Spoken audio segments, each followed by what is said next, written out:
Welcome back to Books to Talk, where I try to make the NCERTs easy to retain for the both of us. On today's episode, I am taking up the chapter 3 of class 9th textbook of science. And if you are listening first time, I would suggest you कि आप book या PDF खोल के बैठो. You will understand it better. So बिना देरी के शुरू करते हैं Atoms and Molecules. The talk about atoms has been going on for centuries. एक इंडियन फिलोसोफर महर्षि कन्नड़ said कि अगर हम मैटर या पदार्थ को डिवाइड करते जाएंगे तो एक स्टेज आएगा जिसके बाद फर्दर डिवीजन पॉसिबल नहीं है. And he named these particles as परमाणु. लेटर ऑन पखुधा कत्यायमा ने इसी में ऐड किया कि परमाणु नॉर्मली कंबाइंड फॉर्म में एग्जिस्ट करता है, विच गिव्स अस मैटर. इसी समय के आसपास डेमोक्रिटस एंड ल्यूसिपस, जो कि ग्रीक फिलोसोफर्स थे, उन्होंने भी सेम बात कही, but they named it atoms. उस समय पे ये सब सिर्फ बातें थी और कोई एक्सपेरिमेंट्स नहीं हुए थे, तो इन थ्योरीज को प्रूव करना बाकी था. And by the end of 18th century scientist elements and compounds के डिफरेंस को समझने लगे. एंड एंटोइन लेवॉइसियर ने 2 लॉज को एस्टैब्लिश किया जो कि केमिकल कॉम्बिनेशंस पे थे.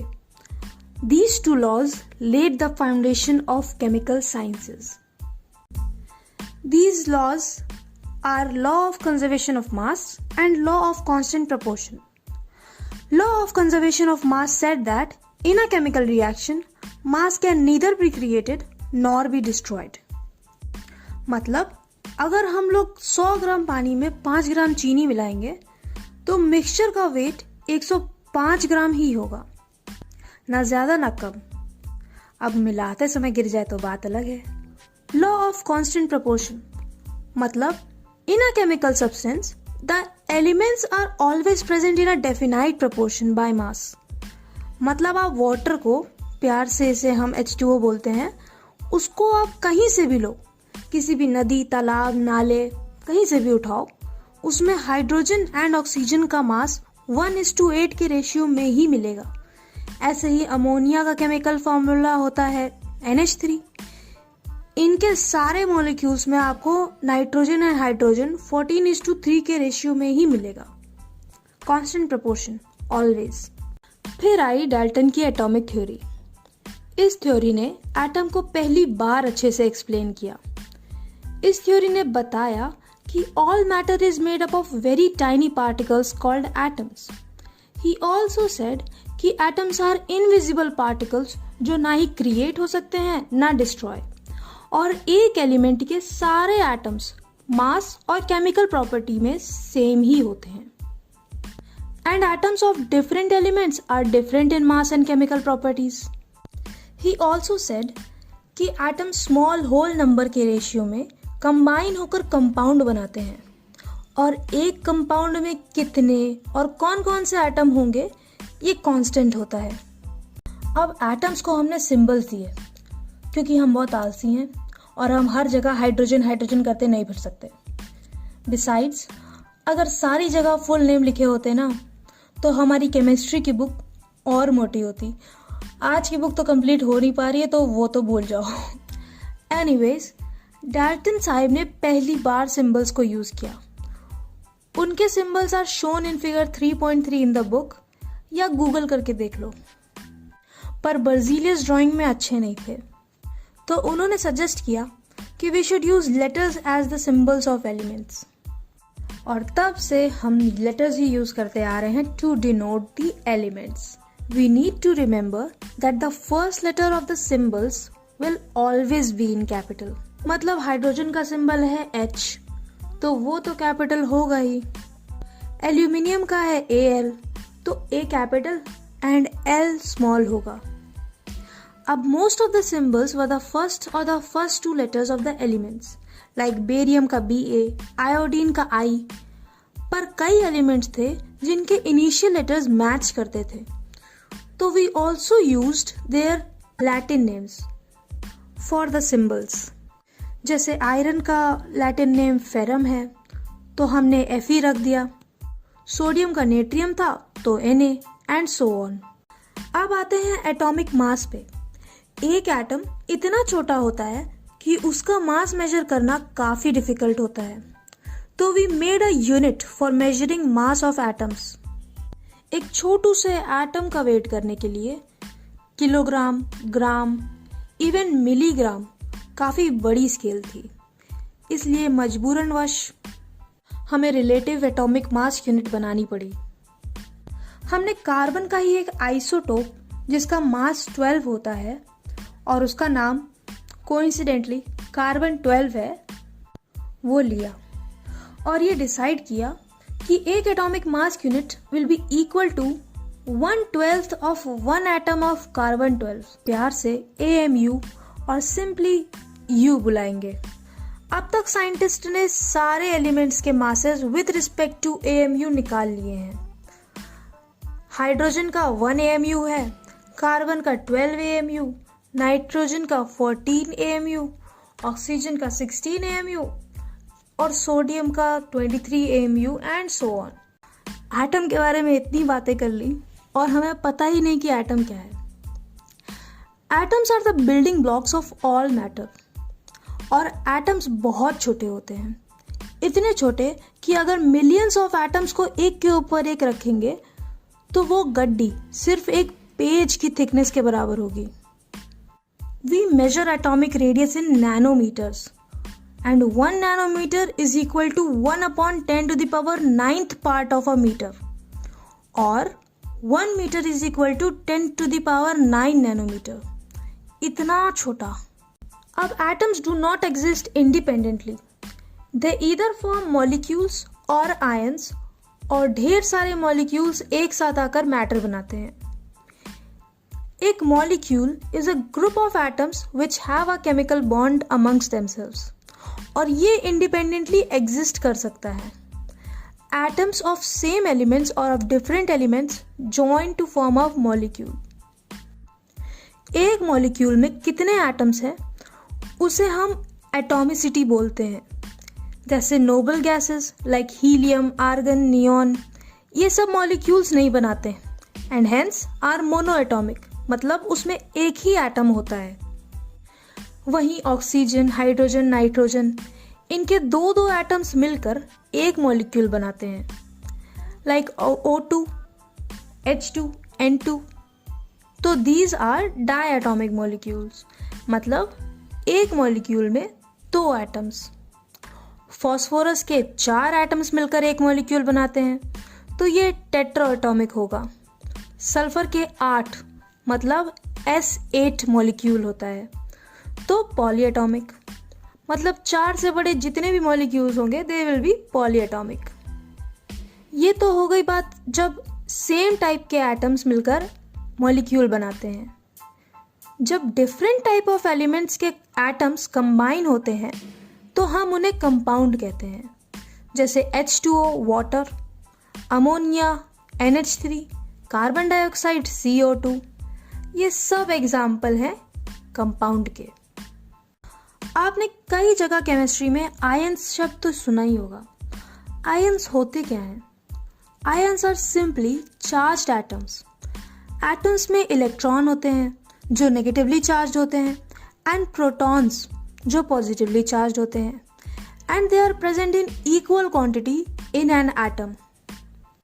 अब long story short, atoms electron को लूज या गेन करते हैं to attain stability and forms ions because of the charge attained. Ions negative भी होते हैं और पॉजिटिव भी। The negative ions are called anions and the positive ones are called cations. और एक नेगेटिव और एक पॉजिटिव आयन मिलकर एक कंपाउंड बनाता है, आयनिक कंपाउंड, जैसे CaO calcium oxide, Mg2S magnesium sulphide, NaCl sodium chloride. इन सब में एक नेगेटिव और एक पॉजिटिव आयन है। Before I move forward, I would like to request you to rate this podcast if you are listening it on Spotify. And if you are listening it on Spotify or YouTube, please can you copy the link? It will help the algorithms a bunch. अब किस ion पे कितना charge होता है उसे हम valency बोलते हैं. जैसे हाइड्रोजन H+ और H1+, मतलब हाइड्रोजन की वैलेंसी है +1. वैसे ही ऑक्सीजन O2-, मतलब ऑक्सीजन की वैलेंसी है 2-. मेरे 8th क्लास के chemistry teacher taught us an easy way to form the formula. Just imagine that each symbol is wearing a hat और वो hat है उसकी वैलेंसी. कैल्शियम की hat है +2 की और नाइट्राइड की hat है -3 की. अब एनायंस जो नेगेटिव चार्ज्ड आयंस होते हैं और कैटायंस जो पॉजिटिवली चार्ज्ड आयंस होते हैं, उन दोनों में दुश्मनी चल रही है बहुत सालों से. जैसे ही ये दोनों मिलते हैं एक दूसरे की हैट्स छीन के अपने पैर के नीचे फेंक देते हैं. अब एक दिन कैल्शियम Ca+2 और नाइट्राइड N3- मिल गए. इन दोनों ने जैसे ही एक दूसरे को देखा, दे स्टार्टेड फाइटिंग और एक दूसरे की हैट्स निकाल के अपने पैरों से कुचलने लगे. कैल्शियम की +2 वाली हैट नाइट्राइड के नीचे और नाइट्राइड की -3 वाली हैट कैल्शियम के नीचे. तो बन गया formula Ca3N2, calcium nitride. Yes, it's that simple. पहले हमने दोनों के सिंबल्स लिखे with valency, positives on the left and negatives on the right. फिर दोनों की कैप्स एक्सचेंज की, +- को इग्नोर किया और जो नंबर आया चुपचाप वहीं लिख दिया. एक और करें. This time, I want you to do this on a paper with me. Let's do hydrogen chloride. Hydrogen की वैलेंसी +1, क्लोराइड की वैलेंसी -1. ये दोनों मिले, एक दूसरे की हाइट उठा के नीचे फेंकी. हाइड्रोजन और क्लोरीन दोनों के नीचे आ गया 1-1. अब जब सेम है तो दोनों कैंसिल आउट हो गए, बन गया हमारा फॉर्मूला HCl. हाँ, अगर सेम नंबर आता है नीचे तो वो कैंसिल आउट हो जाता है and we just write their symbols. एक और, magnesium oxide Mg2+, O2-. Hats नीचे, Mg के नीचे 2-, O के नीचे 2+, +- इग्नोर, 2 कैंसिल आउट, बचा MgO. You should pause the podcast and practice some more from the book itself if you still have doubts. जो भी है सब आज ही क्लियर कर लो. अब आते हैं मॉलिक्यूलर मास पे. Molecular mass is simply the sum of atomic masses of all the constituent atoms. जैसे H2O है, H का मास is 1 AMU, O का 16 U होता है. हाइड्रोजन के 2 एटम्स होते हैं एक मॉलिक्यूल में, तो H2O, तो 1 + 1 = 2. इसमें O का मास भी ऐड कर देंगे, 2 + 16 = 18, and 18 is the molecular mass of water. Similarly, HNO3, 1 hydrogen atom = 1 U, 1 nitrogen atom का 14 and 3 oxygen atom के 3 × 16, that is 48. तो 1 + 14 + 48 = 63U, and 63U is the molecular mass of nitric acid. Formula mass is also same as that of molecular mass, and हम इसको भी सारे molecular masses को add करके निकालते हैं. We just use the term formula unit for ionic compounds. मतलब जो आयन से बनते हैं उनके लिए हम formula unit use करते हैं. जैसे NaCl, Na+ and Cl-. NaCl मतलब Na का होता है 23U, क्लोरीन का होता है 35.5U. दोनों को ऐड कर देंगे तो आएगा 57.5U, और फॉर्मूला मास ऑफ NaCl और sodium chloride is 57.5U. All clear यहाँ तक? Coming to molar concept. ये टॉपिक इतना सिंपल है फिर भी इसमें मोस्ट ऑफ द स्टूडेंट्स को डाउट रहता है. मुझे खुद था ये पॉडकास्ट रिकॉर्ड करने से पहले तक. ये बस एक इक्वेशन है जो नंबर ऑफ एटम्स, मोल और ग्राम के बीच का रिलेशन एस्टैब्लिश करता है. पहले हम लोग कुछ टेक्निकलिटीज और फॉर्मूले जान लेते हैं। एवोगाड्रोस नंबर क्या होता है? ये नंबर किसने दिया था? एवोगाड्रो ने।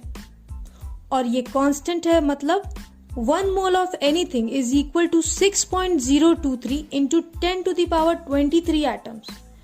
मतलब 1 मोल में 6.023 इंटू 10⁻23 एटम्स ही होंगे, और 2 मोल में 6.023 इंटू 10⁻23 इंटू 2 एटम्स होंगे, and so on.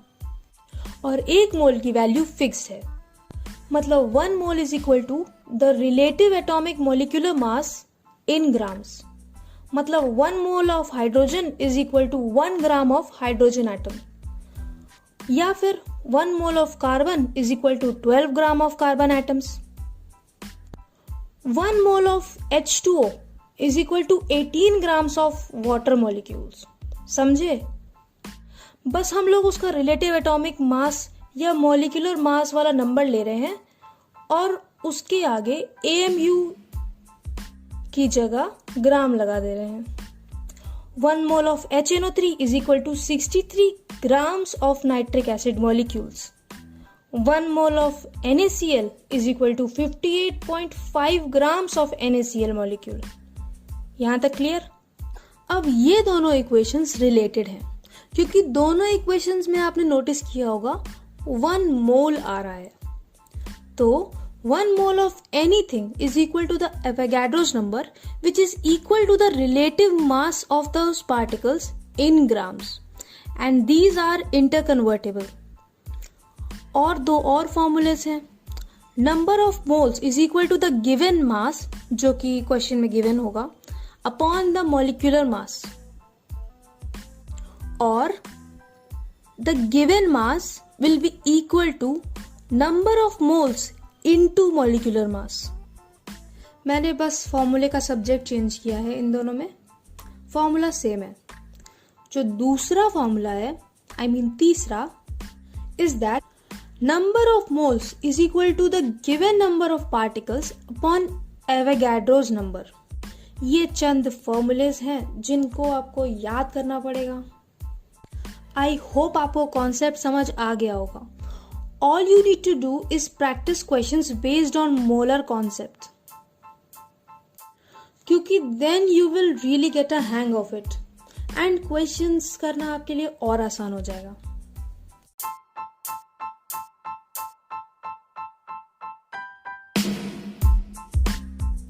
And with that we end the episode 3 of this series. New episodes will be coming up every Monday and Fridays. तब तक do practice the questions of molar concept and share this with someone who is having trouble trying to retain the NCERTs. Who knows? You might make their day or even their life easier.